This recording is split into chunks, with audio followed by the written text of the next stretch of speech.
Je suis tout d'abord présent à cette réunion pour représenter le gouvernement du Libéria.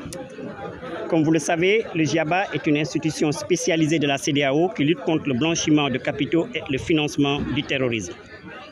Le GIABA aide nos États membres à faire face à des crimes économiques tels que le blanchiment de capitaux, le financement du terrorisme et la corruption. Aujourd'hui, nous savons que si nous ne luttons pas contre la corruption, les services sociaux de base vont complètement s'effondrer. Ce sera un chaos total dans nos États membres. C'est la raison pour laquelle nous devons tous soutenir cette institution dans la lutte auguste qu'elle est en train de mener. Le GIABA aussi, par le biais de l'assistance technique, aide nos États membres en leur dotant des ressources, mais aussi met en place des mécanismes que nos États membres peuvent utiliser afin de mieux faire face à ces crimes économiques que sont le blanchiment de capitaux et le financement du terrorisme.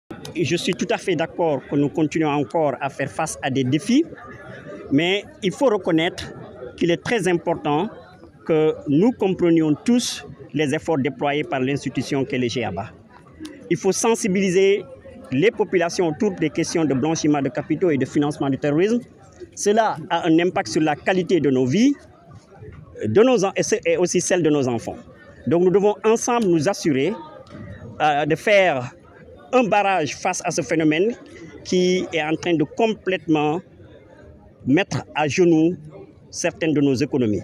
Je voudrais aussi dire que le GIABA fait un excellent boulot à travers les plateformes qu'il nous offre afin que nous puissions tous être conscients du phénomène de blanchiment de capitaux et de financement du terrorisme et voir ensemble comment nous pouvons faire face à ces défis. Évidemment, je dirais d'abord que l'Afrique de l'Ouest est en train de faire beaucoup de progrès dans le cadre de la lutte contre le blanchiment de capitaux et le financement du terrorisme. Nous venons d'achever le deuxième cycle des évaluations mutuelles et nous nous préparons pour le troisième cycle. Il faut reconnaître qu'il y a encore des défis qui sont devant nous, mais avec les acquis du deuxième cycle, nous sommes sûrs que le troisième cycle sera beaucoup plus facile à gérer. Évidemment, nous sommes tous conscients que l'histoire ou le problème du blanchiment de capitaux et de financement du terrorisme, c'est une réalité. Moi, en tant qu'expert financier, je connais à quel point il est important d'avoir une économie stable, à quel point le blanchiment de capitaux et le financement du terrorisme peuvent ternir l'image d'un pays et que nous avons besoin d'apporter les réformes requises afin de pouvoir mieux adapter nos économies aux réalités actuelles. Je veux aussi dire que nous venons de conclure la plénière du GIABA à Freetown. Le président a pris part à la réunion ministérielle du GIABA et il a pris l'engagement que des efforts vont être continués pour mieux faire face à ce phénomène. Parce que nous savons, moins nous aurons le blanchiment de capitaux, plus nous pourrons attirer les investissements directs étrangers. Et je suis sûr qu'au niveau de la conférence des chefs d'État et de gouvernement de la CEDEAO, tout le monde en est conscient. Donc, les objectifs sont au nombre de 4. D'abord, c'est d'évaluer la performance de nos États membres lors du deuxième cycle des évaluations mutuelles, cycle qui a duré pratiquement 10 ans, ce qui montre que c'est un long processus.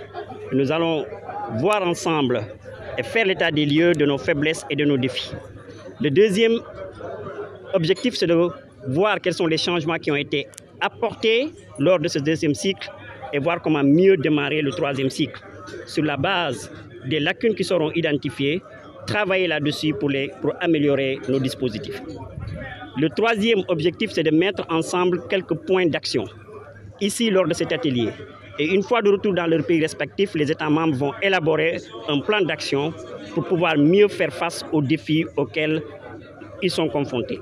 Le dernier point, bien sûr, c'est de partager des expériences. Chaque État membre va partager ses expériences avec les autres et on verra comment les points positifs pourraient faire tache d'huile dans les autres États membres. Alors, je voudrais le dire sans équivoque que le Sénégal est l'un des pays les plus productifs, le pays qui est en train de faire le mieux pour essayer de résoudre ses lacunes après son rapport d'évaluation mutuelle, le pays qui est bien doté en ressources et qui a l'accompagnement de nos partenaires techniques et financiers. Je voudrais dire que je voudrais féliciter le Sénégal pour les efforts déployés pour pouvoir sortir de cette liste grise, mais surtout demander le pays à pérenniser ses efforts dans le cadre du prochain cycle des évaluations mutuelles. Je prendrai juste quelques minutes pour vous expliquer comment un pays peut se retrouver sur la liste grise. C'est d'abord la taille de l'économie du pays. Avant, il fallait avoir une économie qui a une taille de 5 milliards de dollars américains. Mais il y a eu des changements. Aujourd'hui, il faut avoir une économie de 10 millions de dollars américains pour être sur la liste grise si vous ne remplissez pas certains critères. Une fois que le pays est évalué, il y a certains critères et quand le pays ne les remplit pas, il est sur cette liste grise. Mais vu aujourd'hui la taille de l'économie, 10 milliards de dollars, nous pensons que de moins en moins nos pays vont se retrouver dans cette situation parce que les économies qui ont cette taille ne sont pas nombreuses. Je voudrais aussi dire que le plus important, c'est de sortir de la liste et de faire de son mieux pour ne pas y retomber. Et donc, nous espérons que les choses vont s'améliorer et que cela va même avoir un impact sur le réseau mondial.